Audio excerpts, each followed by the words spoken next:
இன்றைக்கி கடவுள் நம்மளுக்கு கொடுத்துருக்க வசனம் 2 சாமுவேல் 22:48.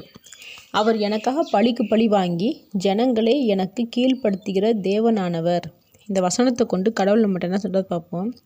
தாவீது ராஜா தேவனை புகழ்ந்து சொன்ன வார்த்தைகள் எல்லாமே தாவீதோட வாழ்க்கையில் தேவன் செய்த காரியங்கள். எந்த வார்த்தையும் தாவீது கற்பனை பண்ணி பேசலை. தாவீதோட எதிரி தேவனுக்கும் எதிரியாக நினச்சி பழிக்கு பழி வாங்கினார்.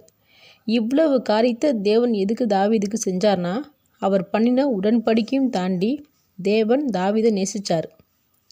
ஏன்னா தாவீது தேவனை நேசித்தான். அவன் தேவனை நேசித்தது போல் யாரையுமே நேசிக்கலை. தேவன் என்ன சொன்னாலும் ஏன் எதுக்குன்னு கூட கேட்க மாட்டான்.